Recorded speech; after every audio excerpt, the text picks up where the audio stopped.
everybody. Welcome back to the Home Service Pro podcast. Today we have Mitch Smedley. He has bootstrapped his plumbing company, started in 2020. Today they're doing 7 figures. They've got 5 trucks, 10 employees. Mitch, welcome to the podcast. Thanks for having me on, man. Yeah, of course. So a little bit before we started recording here, you were telling me about the success, and I think this is something that everyone in the home service industry should be very in tune to, because you grew it basically to or through a million while spending very little on marketing.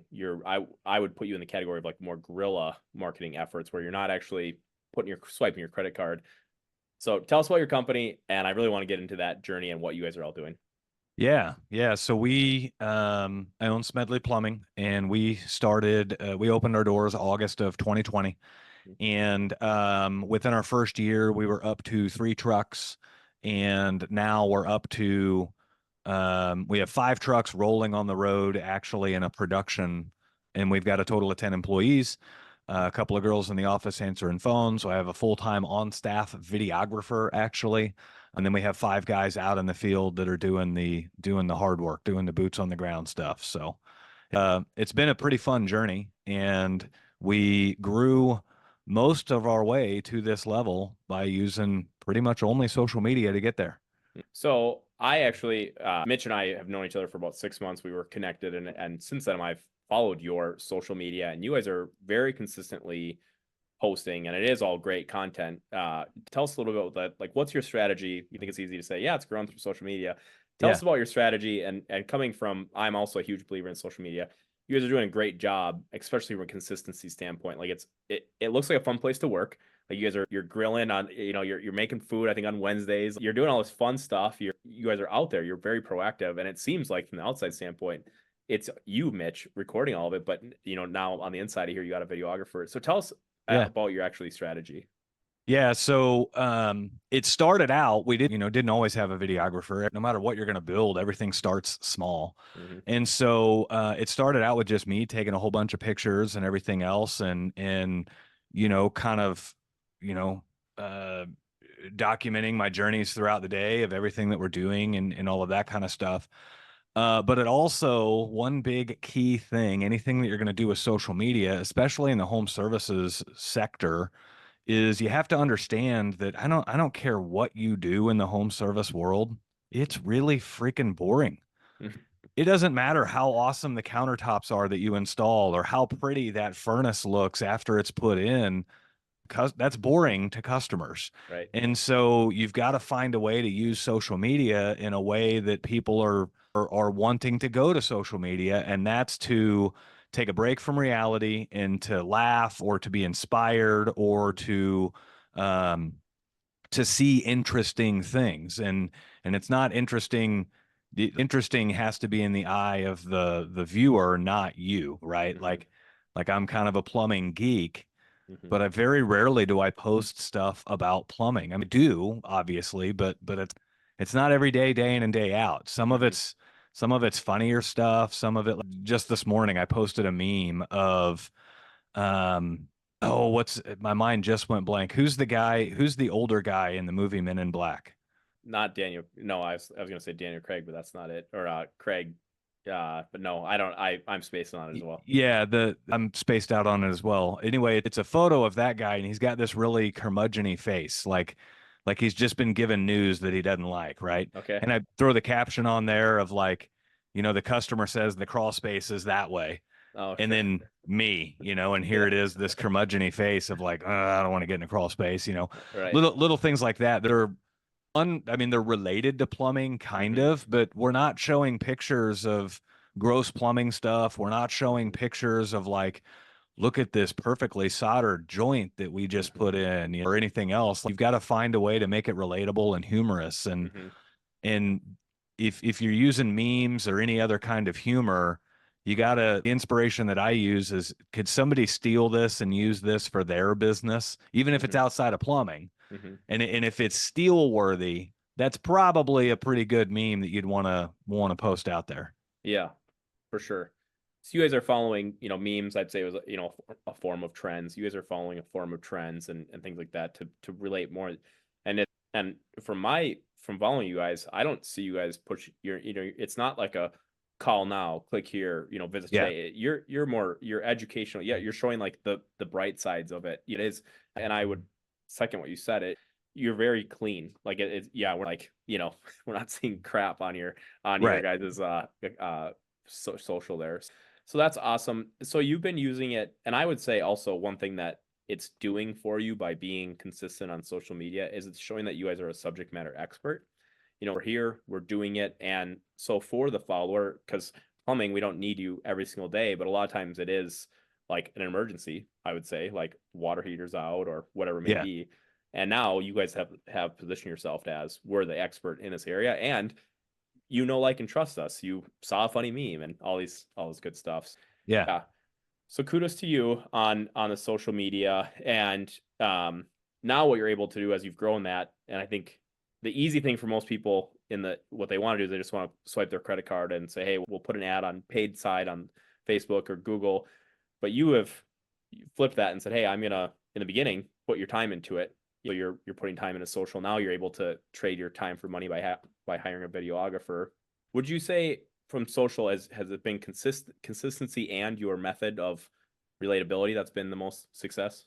Yeah, consistency is definitely really both of those, consistency and relatability, are going to be the two big striving pillars that we push for. And again, we didn't always do this, even as much as 6 months ago, we weren't doing things that we're doing today, and we'll be doing more things in another 6 months that we aren't doing right now. And so, you kind of grow into it. And a lot of people, this is kind of the challenge with working around people that inspire you and everything else, is nobody inspires you until they're doing big things. Hmm. And then you tend to focus where they're at right now instead of what they did to get there. Sure. And so, like, somebody could look at us and say, like, well, we'll never be like them because I don't have a videographer, I don't have a YouTube channel, I don't have that kind of following, or whatever the case may be. I mean, I had less than 600 Facebook friends the day we started our company. Sure. So, and I had 0 followers, not a single Facebook follower the day we started our company. And so, um, we grew into that. And I'm not huge on Facebook. I'm very selective with like whose friend requests I accept. Yep. And I'm very intentional with friend requests that I put out there. Mm-hmm. And so, I've got probably just as many followers as I do friends on Facebook, simply because I don't accept every friend request that comes my way. Some Sure. people, on the social media side of things, some people have like this race to get to 5,000 friends. Mm. And they think that, oh, if I get 5,000 friends, that's going to add to my visibility and add to my exposure. And it absolutely doesn't. Because if you're accepting every friend request that comes your way, half of those people aren't even in our country. I'm going to say conservatively, 20% of the friend requests you get aren't even real accounts. Sure. They're spam bots or something along those lines. And so, being able to recognize all of that and only accept friend requests from somebody that can either add value to you or you can add value to, that's my rule for that, right? And so I get a lot of requests from people that I don't know who they are. I've never met them before. We have very few friends in common. And so I just leave them as requested and they turn into a follower. Mm. But if somebody sends me a friend request and I see that they're a plumber somewhere else in the nation, I'm accepting that every time, just Yeah, because I don't know if they can add value to me, but I know I can at least add value to them. for sure. Another big one for home service people is, and I've recently started doing this and I'm already seeing results from it. Real estate agents, friend request every real estate agent you can in your market, and don't stop. Keep friend requesting real estate agents, and um, you know, whether they engage with your stuff or not, those are the types of people you want seeing your stuff, because in the home services world, you need homeowners as customers. Well, real estate agents are in front of homeowners all day, day in and day out. Right. And so that's the kind of people you want to be circling around your social media for sure. An objection that I've heard to people, and this came from me as well when I started out my company with, because people would ask, realtors must be a great introduction or referral partner for you, and I was like, no, they're ADD and they're all over the place. But we also started doing that. We started engaging with them on Facebook, and from us, if you're not wanting to do it as a personal note, as our page, we'll follow them and engaging with their stuff. And if you're able to stay in front of them, it doesn't take a meeting. Mitch, you guys are doing it great too. And you're staying in front of them. They are great. They're awesome. Yeah. But I think a mistake a lot of home service professionals make is like, well, I gave them my business card 6 months ago and they haven't sent me any work. And I have bad news. You're not remembered. You're not even a blimp Yeah. anywhere on the radar. So using social media as a networking tool to stay in front of these, especially realtors. If a realtor's listening to this, I don't even apologize. A lot of them are ADD. I mean, they're on to the next thing. They're trying to sell the next house, and they want that transaction to go through. And when they need something, like you said, are you going to be someone who helps them because you've been consistently in front of them?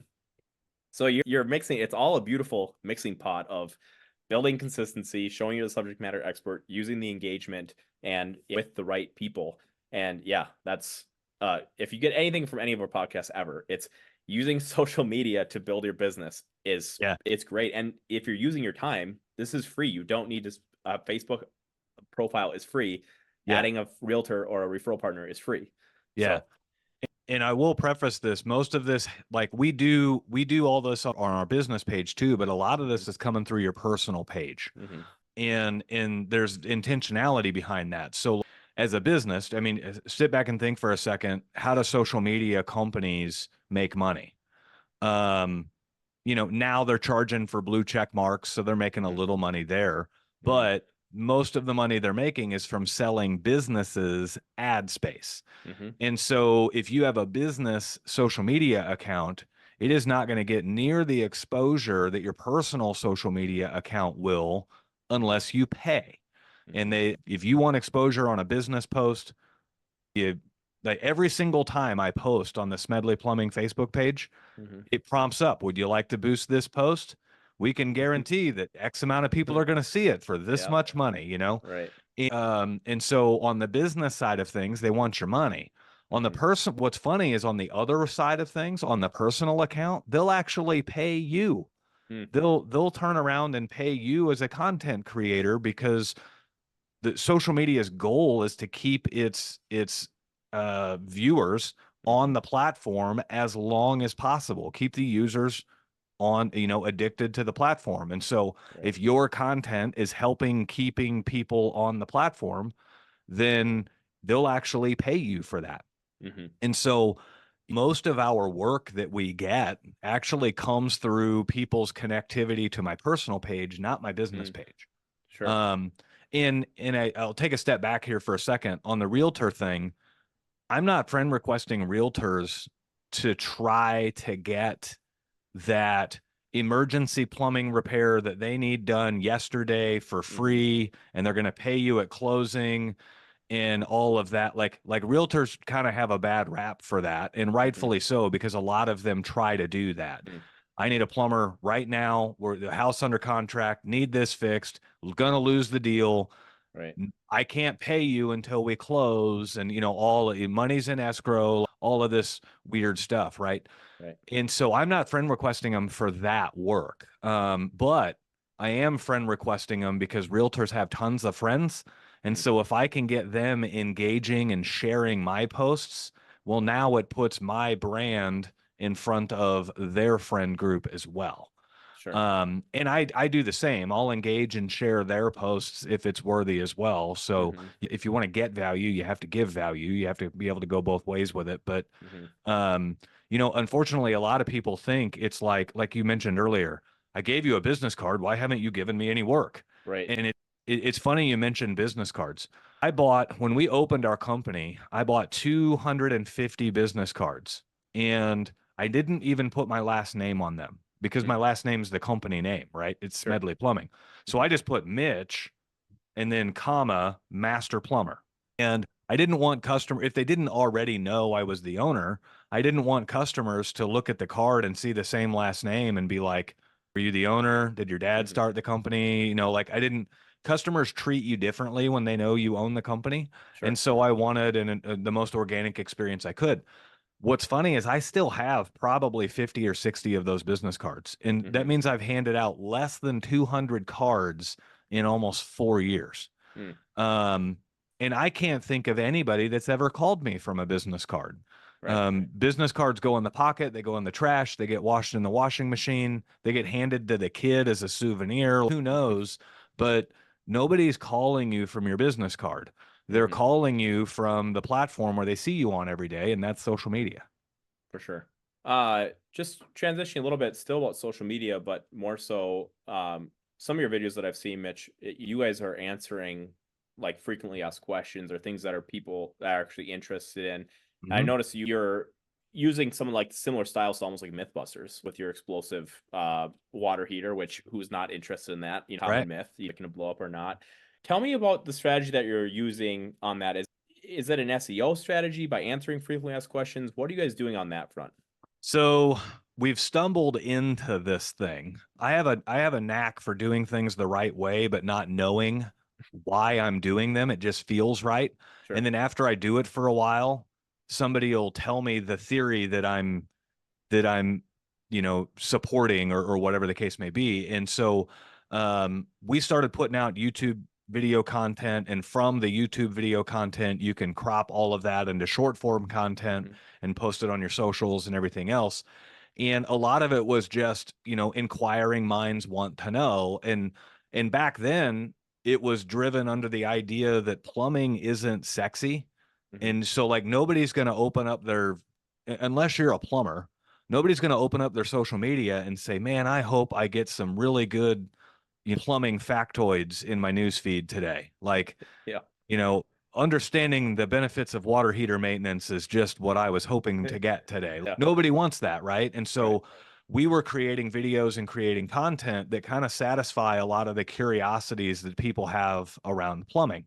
Mhm. And, and so we had a couple of videos that did really, really well with that. Some of them are kind of DIY style videos. Some of them are just answering commonly asked questions Mhm. and things like that. And we had some of those videos pop off really well. And because of that, we started realizing, okay, there's certain types of videos that do really well. And so I was chatting with the guy that does our search engine optimization stuff, and he suggested I read a book.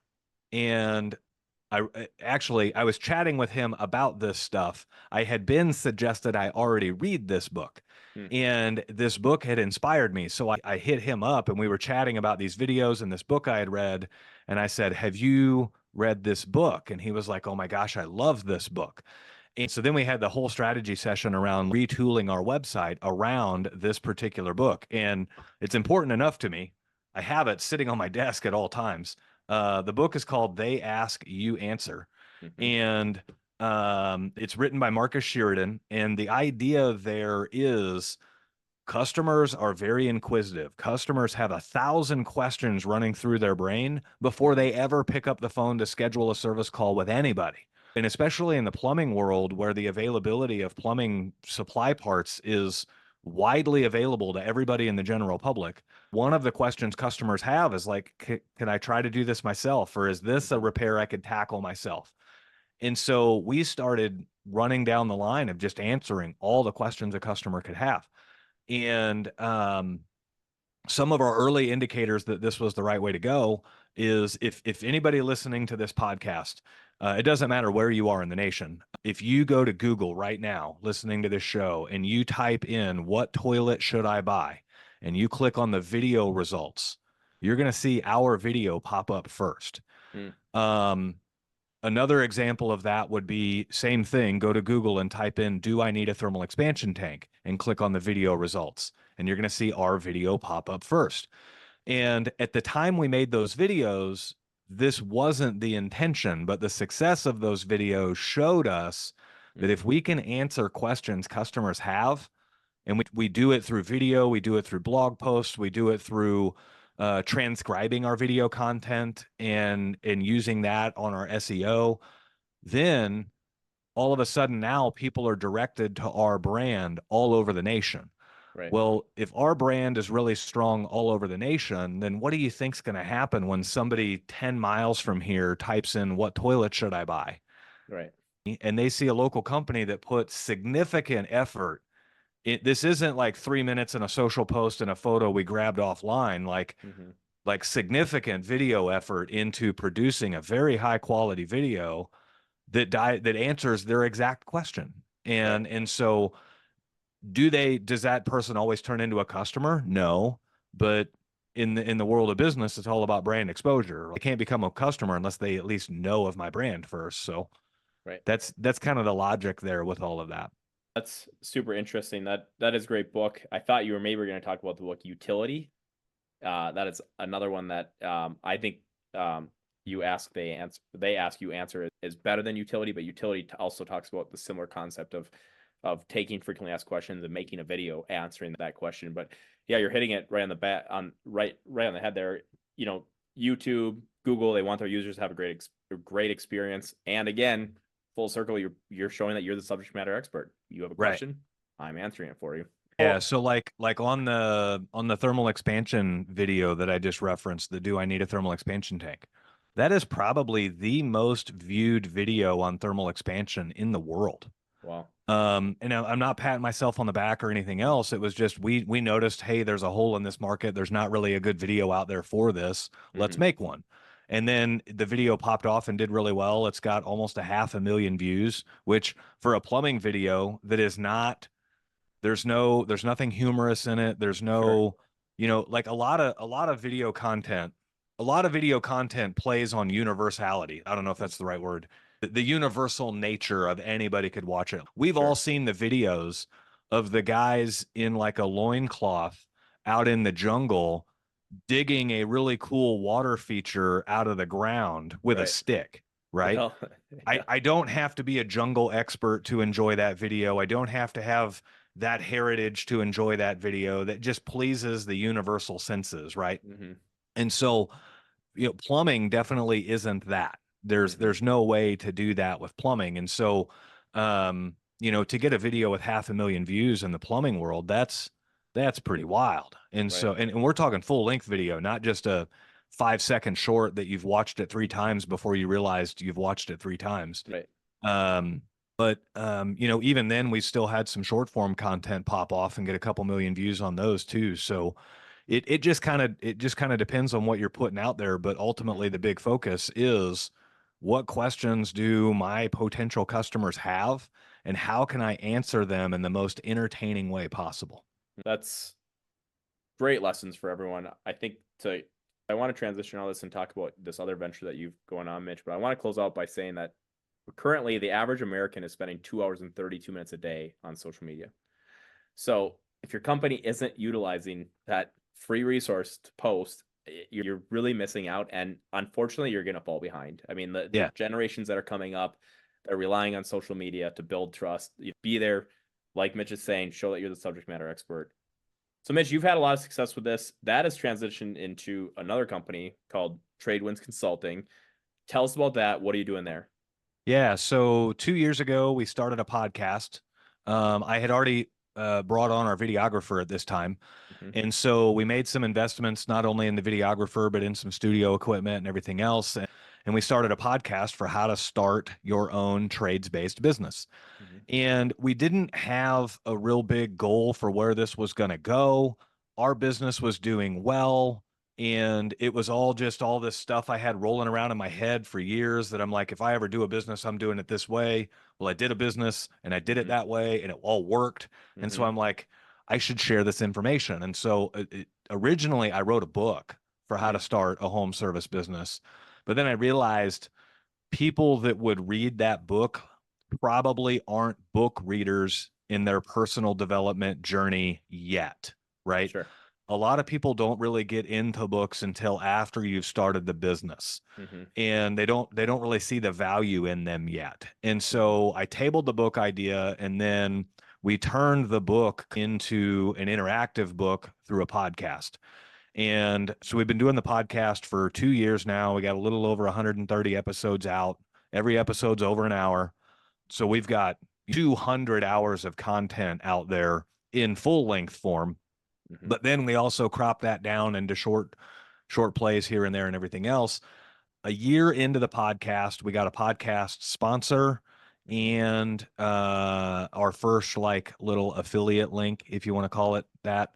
And so then we started realizing the engagement level of our audience. Mm. You know, podcasts are kind of weird. Your podcast platforms will give you all these stats, but I mean, even to this day, we've done podcasting for 2 years. I would probably call myself a professional podcaster now. Yeah. And I still don't understand half the stats they give you. Mm. They'll say like you had this many plays, this many downloads, this many listens, this many starts, and it's like I don't even know the difference between all of those. Yeah. What's the difference between a play, a download, and a listen? I don't Yeah. know. Right. And why are we tracking that differently? Like, Yeah. it's just weird. But so what I'm getting at is that the affiliate link that we got with our sponsorship, Mhm. we had a bunch of people sign up under that affiliate link right after we dropped the link. And so that's when it made the connection to us like, wow, not only do we have a decent amount of listeners, but they also take our advice. Mhm. And we were getting enough questions and people emailing in with questions and concerns and how do I do this and how do I do that? Mhm. And I mean, we're already running the podcast for free.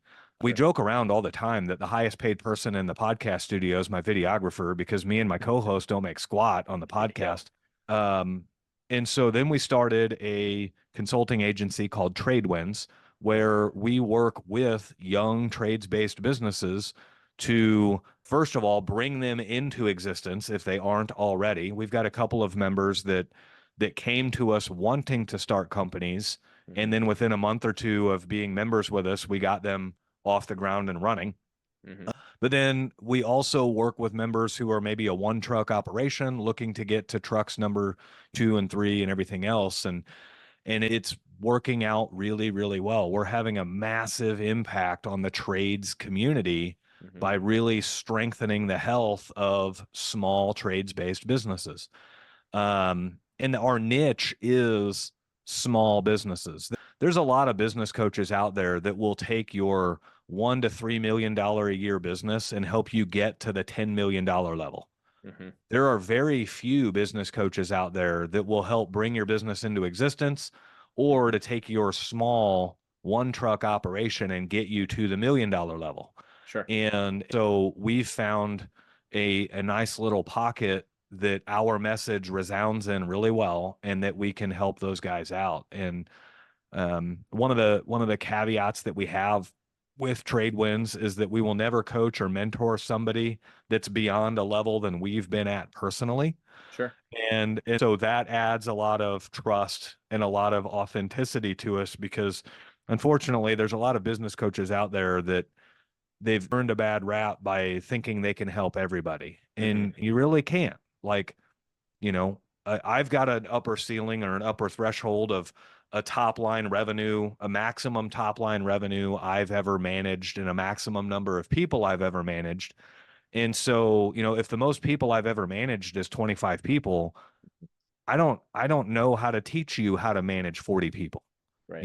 There's other people that can do that a little bit better than me. I think, Mitch, you didn't say this, but you are solving this problem, and that's that a lot of people that are in the trades running a business were really good at that trade, and then they start a business, and there's very few people that are really great at running businesses and then come into the trades. And you've got a really nice mix of both. You guys are obviously doing a great job at plumbing, but also, hey, here's how to run a business. And that's the unfortunate part for like once you get to that $1 million mark, like you're not out there cranking a wrench anymore. You're not really doing those things unless you really want to. You're just running a business. Yeah. And Mitch, I would argue you could probably change, like you just said, you could probably change seats with a different person running a similar size business in plumbing or painting or whatever, because you know how to run a home service business. And just looking at your website before the call, you guys are offering something that's affordable for these business owners, because being a home service professional entrepreneur, it's kind of an island out there. And it's like you on the outside, you're trying to show everyone, look how great we're going. And a lot of these guys go out and they buy a new truck and all this stuff, and they trying to show this big thing, but then it's like you're barely making payroll. And that's what, like you said, you guys are really filling a gap there, Mitch, with what it is and with affordable plans to help assist these new people and the home service industry. We could dive deep into the stats, but with the amount of baby boomers and all that stuff that are retiring or getting out of this space, there's going to be a hole to fill. And so what you guys are doing, Mitch, in that space, I think is really awesome. So congratulations Yeah. to you guys for getting that going. Yeah, there's no shortage, like in the plumbing world of things. There's no shortage of news stories out there that can forecast what the plumbing shortage will be in the coming years. Mm-hmm. How many plumbers are expected to retire versus how many plumbers are expected to get into the workforce and all of that kind of stuff. Right. And I'm sure that's very similar in all other trades. I'm just more clued in on the plumbing side of things. Mm-hmm. But you're exactly right when and unfortunately this gets lumped in with a different saying. That the other saying is it's lonely at the top. Mm-hmm. And when you start your own home service business, it is lonely. You're not at the top yet. Mm-hmm. It's just your mind immediately shifts from, like, when you're an employee, and I'm not knocking employees when I say this, when you're an employee, one of the things that you allow your employer to do is to look after your future for you. Mm-hmm. Well, the moment you leave the employee status and you switch over to self-employed or entrepreneurship, there's nobody looking out for your future anymore except for you. And so that changes the pressure that's put on you. And it also changes your mindset of who you want to hang out with and who you don't want to hang out with and who you want to surround yourself with. And so that's one of the coolest parts about Tradewinds is the network of people that join Tradewinds. They're all trades-based business owners. And so, we've got a private Facebook group where some of the conversations that go on in that group are just awesome to sit back and watch, because these are conversations that these business owners can't have with their friend group. They can't have them on their public social media, Mm-hmm. but they can come inside of Tradewinds and they can share their thoughts and opinions and frustrations and successes with other trades-based business owners that know exactly what they're going through. Mm-hmm. When you have a record profit year, not something you want to go brag about on your personal social media, but you definitely need to brag about it. You work your ass off for it. Mm-hmm. And so that bragging happens inside our group. Same goes the other way. When you're struggling to make payroll, but you don't want people to know that you're struggling to make payroll, who do you turn to? Well, inside our group, you can turn to the resources in our group and get tons of advice without telling the whole public that cash flow is a thin thing right now. So Right. it's a pretty neat thing that they've put together. Yeah, for sure. Well, people should definitely be checking that out. That's tradewindsconsulting.com. If you're interested, if you're listening to this podcast, that's a great one. Again, that's tradewindsconsulting.com, and we'll have a link in the notes here for that. Well, Mitch, really appreciate you coming on today. You've got a lot of awesome stuff. I think people, Yeah. I don't think anyone realizes, to go in a few short years, bootstrapping what you've done, and then mastering it, teaching other people, super impressive. So Yeah. I'll say it for you. Send Mitch a friend request on Facebook, get to know him, and check out everything that you guys have going on, because it's really impressive. Yeah, let me leave all the listeners here with one other super cheap golden nugget for social media crossover from business to personal. If you are a home service company, go find a tiny miniature version. See if I can get that in front of the camera there. A tiny miniature version of whatever vehicle you drive. If you drive a pickup truck and it's got your company logo on it, go buy a small pickup truck and then get a small sticker and put your logo on it. This little guy here, we call this guy Piper, because plumbing, piping, Piper. But I'll take this around with me, and I'll take, like, even if I'm on family vacation and I want to try to remind the connectivity that I own a plumbing company, I may set this guy on the railing at the edge of the Grand Canyon and take a photo of it. And now all of a sudden, my brand is brought into a family related social media post. Mm-hmm. Whatever, like we kind of have a little thing with like the adventures of Piper, and it's been a lot. This has been in my office for a long time. It's been out of there forever. But there's a lot of times too where I'll take photos of, and here I'll do it right now and I'll tag you in it. I'll take photos of this van. There we go. sitting in the foreground while I'm doing Zoom calls or something else. Yeah. And then I'll share it on social media. And people will ask questions all the time. Where'd you get the little plumbing van? I need to get one of those for my company. And it's just a way to bring your brand into whatever you're doing. So this guy was like $12 on Amazon. Yeah. So, Right. Yeah. yeah. That's awesome. Tip. Well, Mitch, thank you very much for sharing all the wisdom. I hope everyone gets a ton of value of that. Make sure you're following Smedley Plumbing on Facebook, social media, as they've got a lot of stuff going on there. And if you're looking for I'm gonna say a hand up or some coaching, some counseling in the world, that's tradewindconsulting.com. Mitch, Yeah. thank you very much for your time today. You bet.